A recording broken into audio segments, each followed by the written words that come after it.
Class 12th NCERT mathematics revision series को आगे बढ़ाते हुए आज हम लोग वेक्टर अलजेब्रा में मिसक्लिनियस एक्सरसाइज का डिस्कशन करेंगे।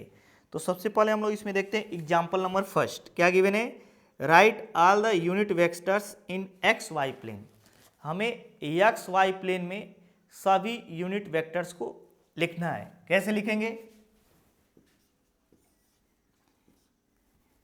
एक्स वाई प्लेन ले लेते हैं। कौन सा plane? X and Y plane.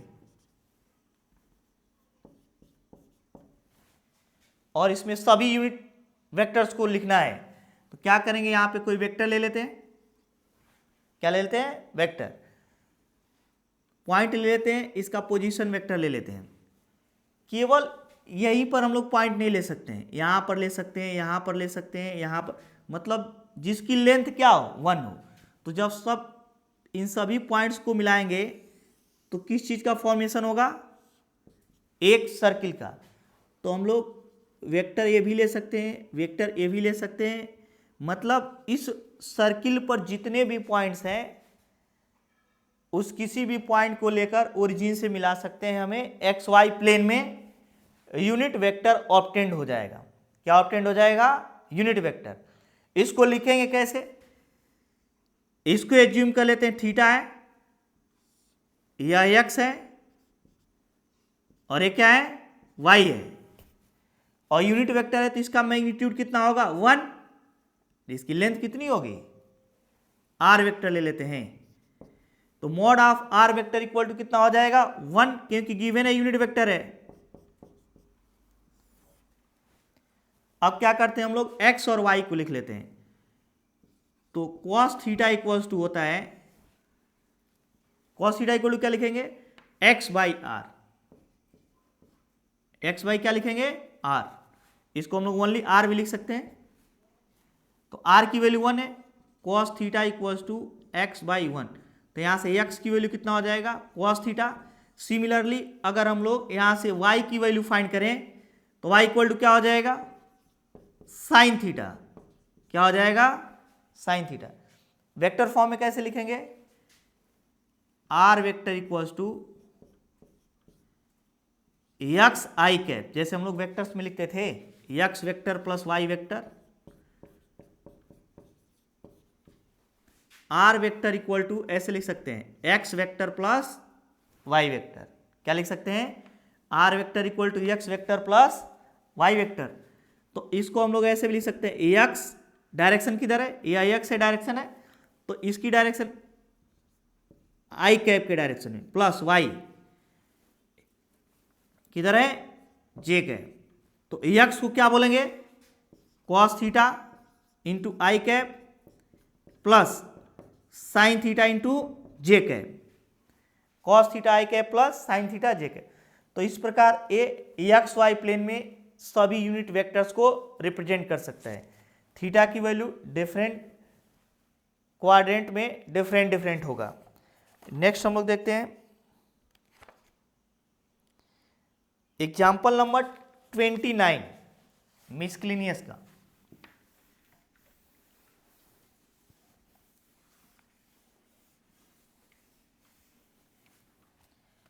Example number 29 क्या गिवन है? 3 vectors A, B and C satisfied the condition A vector plus B vector plus C vector equal to 0 vector. A vector plus B vector plus C vector equals to क्या given है? 0 vector. Evaluate the quantity mu equals to क्या given है? A vector dot B vector, B dot C vector, C dot A vector.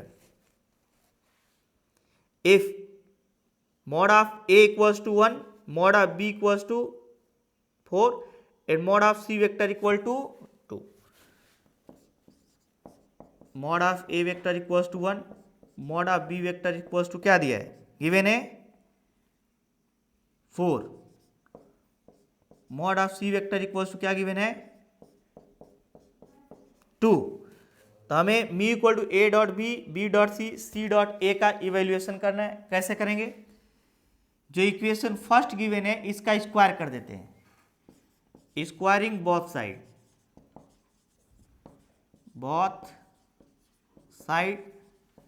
Of equation first, तो इसका squaring करें क्या आ जाएगा, A square plus B square plus C square plus 2 A dot B, B dot C plus C dot A equals to 0। तो ए को क्या लिखेंगे, इसी को मॉड ऑफ ए को ए कहते हैं, 1 स्क्वायर प्लस ये क्या हो जाएगा 4 स्क्वायर प्लस 2 स्क्वायर प्लस 2, इसकी वैल्यू क्या गिवन है, म्यू गिवन है, 2 म्यू इक्वल्स टू 0। ये हो जाएगा 1 16 4 प्लस 2 म्यू इक्वल्स टू 0। या इसको और क्या लिख सकते हैं 21 प्लस 2 म्यू इक्वल्स टू 0, तो 2 म्यू इक्वल्स टू क्या हो जाएगा -21 और म्यू इक्वल्स टू -21 अपान 2, -21 अपान क्या हो जाएगा 2 हो जाएगा। नेक्स्ट देखते हैं,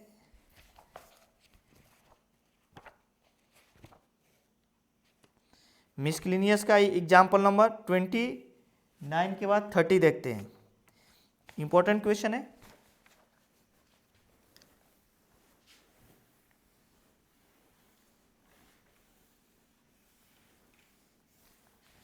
थर्टी क्या गिवन है, if with reference to the right handed system of mutually perpendicular unit vector I cap J cap and K cap, alpha vector equals to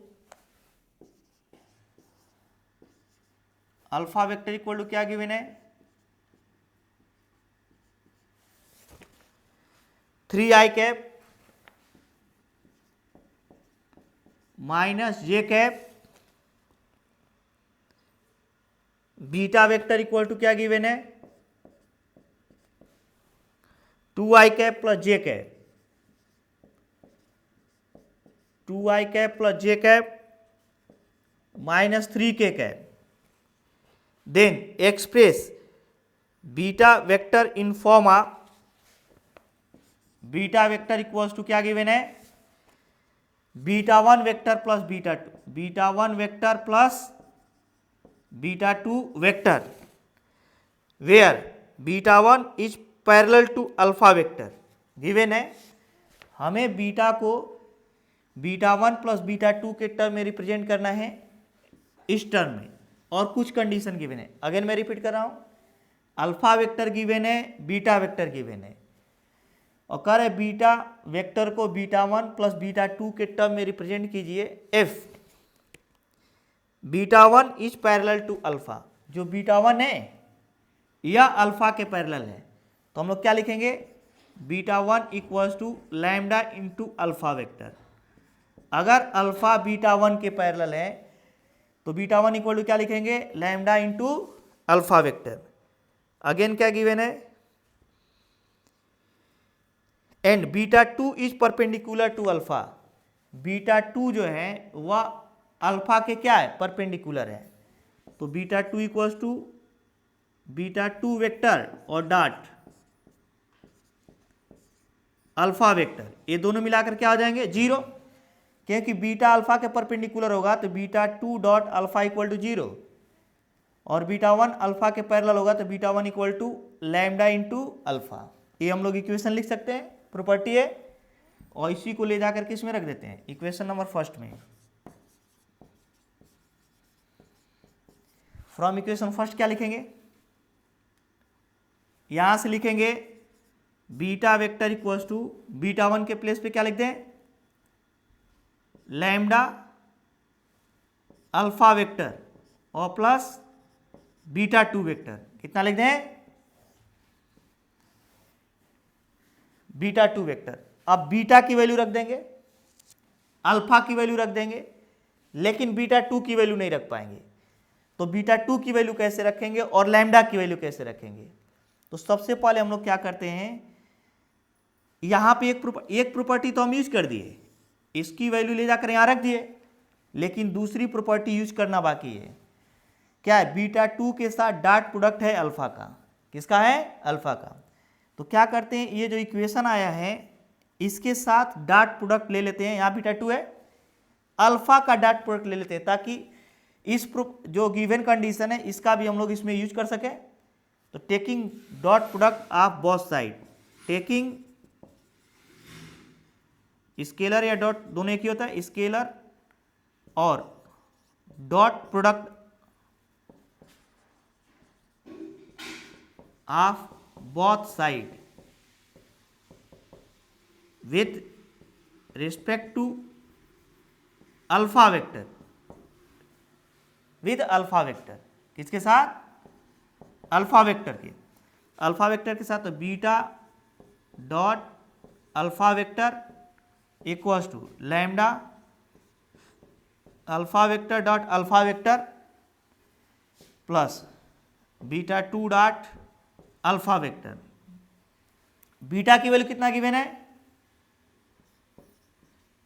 2y cap plus J cap minus 3k cap, और dot alpha की value कितना है, 3i cap minus J cap equals to lambda alpha dot alpha, alpha square हो जाएगा, और beta 2 dot alpha, beta 2 dot alpha इसकी value कितना given है, यहां से 0, तो इसको 0 लिख देते हैं और डॉट प्रोडक्ट करते हैं। तो i के कोफिशिएंट का i के साथ 3 टू द 6, इसका कोफिशिएंट 2 है, इसका 3, j का माइनस 1 और k का नहीं 0 हो जाएगा, इक्वल्स टू अल्फा और लैम्डा अल्फा की वैल्यू कितनी हो जाएगी, √3 स्क्वायर प्लस 1 स्क्वायर का होल स्क्वायर। क्या हो जाएगा, होल स्क्वायर। तो यहां से हम लोग को 5 इक्वल्स टू हो जाएगा लैम्डा इंटू 3 3 द 9 और प्लस 1 10, स्क्वायर करेंगे रूट हट जाएगा, 10 हो जाएगा। तो लैम्डा की वैल्यू हमें यहां पे कितना ऑब्टेंड हो गया, 1/2, और बीटा 2 की वैल्यू हम लोग इसी इक्वेशन से ऑब्टेंड कर लेते हैं। इसको इक्वेशन नंबर क्या एज्यूम कर लेते हैं, सेकेंड। जो सेकेंड इक्वेशन आया इसमें बीटा की वैल्यू हमें मालूम है, अल्फा की वैल्यू मालूम है, लैम्डा की वैल्यू मालूम कर चुके हैं, तो बीटा 2 नहीं आ जाएगा, आ जाएगा from equation second. Equation second से क्या होगा, beta 2 vector equals to beta vector minus lambda into alpha vector. Beta vector की वैल्यू कितना गिवन है, 2i cap plus J cap minus 3k cap minus lambda, lambda की value कितना है 1/2, और अल्फा वेक्टर की वैल्यू कितना हो जाएगा, यहां से ये गिवन है 3i cap minus J cap, 3i cap minus J cap, तो 2i cap plus J cap minus 3k cap minus 3/2i cap और प्लस जे कैप बाई 2। इसको कैसे फाइंड करेंगे अब, 2i कैप माइनस 3/2, तो 2 to the 4, 4 minus 3, i cap by 2, J और J को add कर देते कितना हो जाएगा 3/2 जे कैप और माइनस 3k कैप। तो हम लोग बीटा 2 वैल्यू को फाइंड कर लिए, वेक्टर को फाइंड कर लिए। तो हमें बीटा को रिप्रेजेंट करना था, मतलब बीटा इक्वल्स टू लिखना था ऐसे, अल्फा और बीटा। तो लिखेंगे कैसे इसको, बीटा वेक्टर की वैल्यू रख देते हैं। तो बीटा वेक्टर की वैल्यू कितना है 2i cap plus J cap minus 3k cap equals to lambda की वैल्यू कितना ऑब्टेंड हुआ है 1/2, यहां से आ जाएगा, और अल्फा वेक्टर की वैल्यू कितना गिवन है 3i cap minus J cap, और बीटा 2 की वैल्यू कितनी आई है i cap by 2 plus 3/2 J cap minus 3k cap. तो इसको हम लोग कैसे लिख दिए, beta vector equals to alpha vector और प्लस बीटा 2। नेक्स्ट हम लोग एक एग्जांपल और देखते हैं, एक्सरसाइज का क्वेश्चन देखते हैं। एक्सरसाइज में गिवन है क्वेश्चन नंबर 11, कौन सा 11, क्या क्वेश्चन गिवन है, so that the direction cosine of A vector equally inclined to OX, OY and OZ are, कर X, OX, OY और OZ से इक्वली इंक्लाइंड वेक्टर का डायरेक्शन कोसाइन 1/√3, 1/√3 एंड 1/√3 होगा। एक्सरसाइज का क्वेश्चन नंबर 11 है, X axis, Y axis and Z axis और ये O है, इक्वली इंक्लाइंड है। अगेन मैं रिपीट कर रहा हूं, करें so that the direction cosine of vector equally inclined to O X, O Y and O Z. Equally inclined होने का मतलब इसके जो वेक्टर्स होंगे आर वेक्टर इक्वल टू, अगर लिखेंगे तो ए आई कैप प्लस ए जे कैप प्लस ए के कैप, क्योंकि कह रहे कि जो वेक्टर होगा वह ओ एक्स, ओ वाई और ओ जेड तीनों एक्सिस से इक्वली इंक्लाइंड है। इसका मतलब आई cap, J cap and K cap तीनों के कोएफिशिएंट क्या होंगे, इक्वल होंगे। तो हम लोग जानते हैं direction cosine cos alpha equals to क्या होता है, A upon under root A square plus A square plus A square हो जाएगा, A square plus A square plus A square equals to क्या लिखेंगे, A upon under root 3 A square, या इसको लिखेंगे ए अपान रूट 3 ए और ए cancel हो जाएगा, 1/√3 हो जाएगा। सिमिलरली हम लोग कॉस बीटा जब फाइंड करेंगे तो जे का कोएफिशिएंट लिखेंगे A upon under root, again कितना हो जाएगा, A square plus A square plus A square root 3 A square हो जाएगा, रूट से बाहर ए स्क्वायर आ जाएगा तो ए अपान रूट 3 ए और ए कैंसिल हो जाएगा, 1/√3। कॉस गामा लिखेंगे तो क्या होगा, ए upon under root A square plus A square 3a square, ये हो जाएगा ए अपान रूट 3a, ए और ए कैंसिल हो जाएगा, क्या बचेगा 1/√3, क्या बचेगा 1/√3।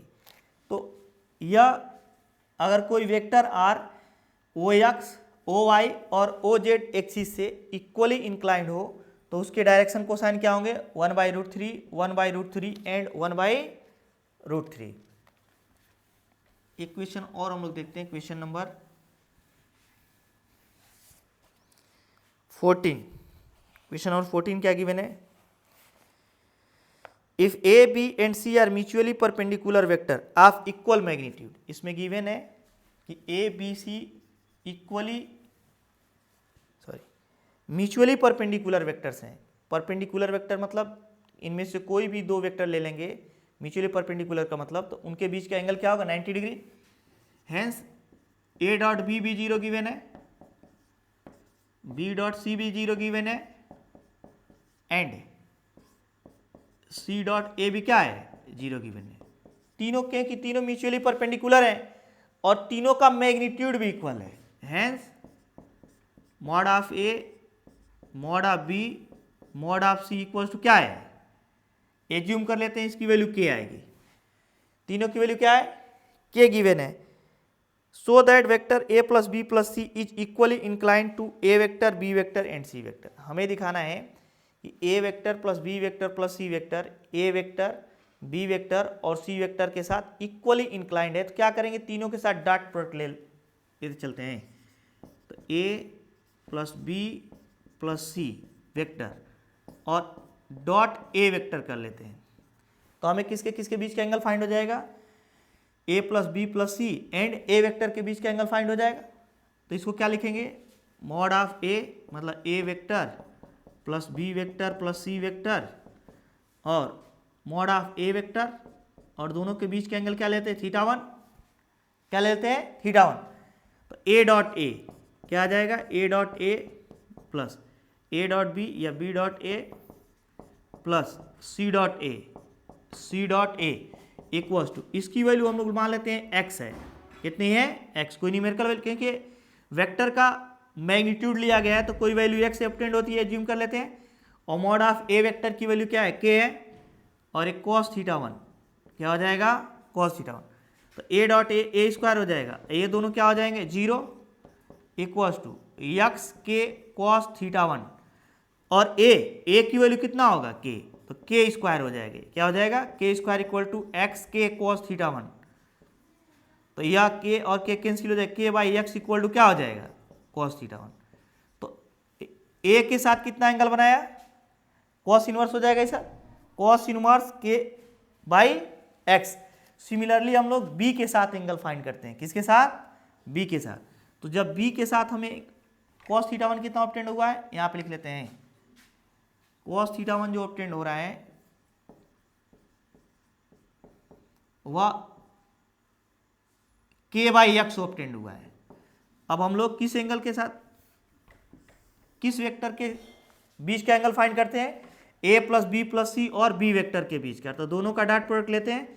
अगेन हम लोग इसका मैग्नीट्यूड इनटू, अब यहाँ पे a के प्लेस पे क्या लिखेंगे, मॉड ऑफ b वेक्टर, और दोनों के बीच का एंगल अब थीटा 2 ले लेते हैं। इसकी वैल्यू a डॉट बी 0 हो जाएगी, b डॉट बी स्क्वायर हो जाएगा, c डॉट बी 0 हो जाएगा, इक्वल्स टू, इसकी वैल्यू अभी एज्यूम किए थे x, ये मॉड ऑफ b की वैल्यू कितना है k, और cos थीटा 2, और b स्क्वायर, b का मतलब है k स्क्वायर हो जाएगा, तो k square equal to x into के cos थीटा 2, यहाँ से k और k कैंसिल हो जाएगा, तो k by X equal to क्या हो जाएगा cos थीटा 2, तो यहाँ से cos थीटा 2 की वैल्यू कितना ऑब्टेंड हो गया, A B k by X. अब a plus B plus C और c वेक्टर के बीच के एंगल फाइंड करते हैं, तो एंगल फाइंड करेंगे तो क्या लिखेंगे, a vector plus B vector plus c vector और c वेक्टर और cos थीटा 3 ले लेते हैं, a dot C 0, b dot C 0, c dot C square equals to, इसकी वैल्यू x एज्यूम किए हैं, और ये c और cos थीटा 3, यहाँ से हो जाएगा c की वैल्यू अगेन क्या है k square equals to X C cos theta 3, तो यहाँ से c की वैल्यू k एज्यूम किए, 1k और 1k कैंसिल हो जाएगा, k by X equals to क्या ऑब्टेन हो जाएगा cos थीटा 3, तो cos थीटा 3 भी k by X, cos theta 1 cos theta 2 cos theta 3 तीनों k बाई एक्स ऑब्टेन हुआ, तो a plus B plus C vector जो होगा वह a वेक्टर b वेक्टर और c वेक्टर के साथ इक्वली इंक्लाइंड होगा, क्या होगा इक्वली इंक्लाइंड।